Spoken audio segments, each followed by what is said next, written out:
Hello, my name is Lita Gear, and the first chapter I'm going to talk about is chapter 6. And chapter 6 talks about revealing and hiding ourselves.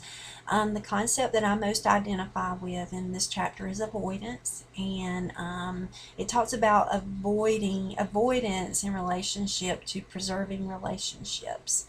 I relate this to my children and our relationship, and as my children have grown older and they're adults, I have chosen to, I realized through this chapter that I choose to avoid some types of communication. So, through this chapter, it's made me realize that avoidance is not really the best option if you're trying to maintain a relationship.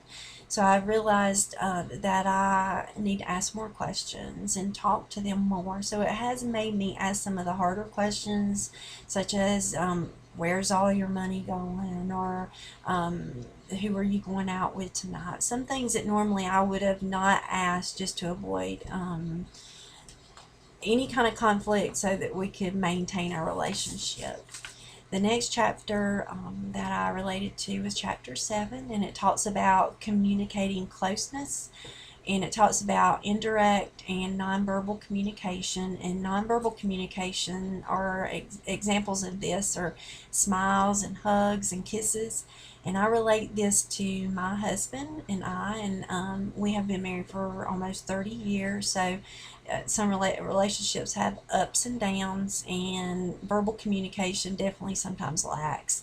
So I've put forth more of an effort after reading this chapter of using more nonverbal communication, and I've used these examples: hugs, kisses, smiles, and I found it's helped our relationship, and it's also helped our verbal communication. So we're communicating better, and I feel like our relationship is better because of these nonverbal types of communication that we're using.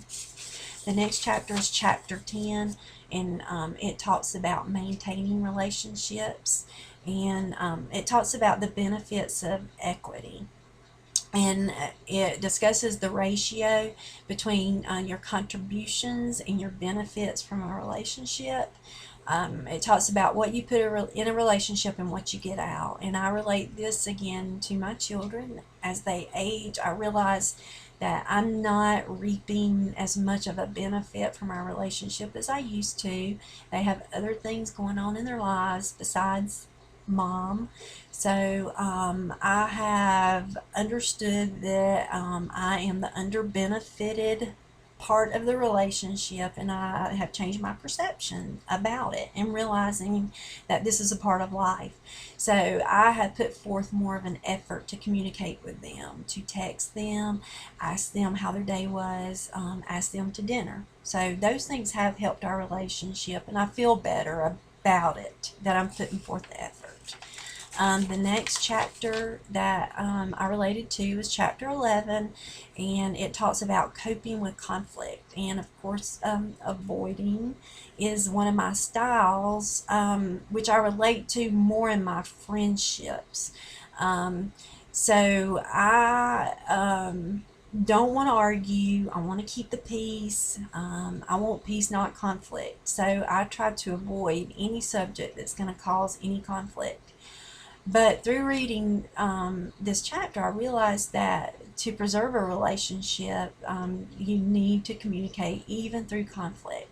So I have started to try and communicate more. If a friend can't come to lunch, and I know there's probably a reason why, used to I wouldn't ask the reason, but now I ask, why? Is there a reason why you're not coming to lunch?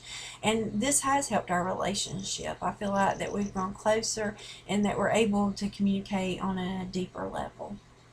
Um, the next chapter is chapter 12, and it talks about influencing each other, about verbal power plots and powerful communication.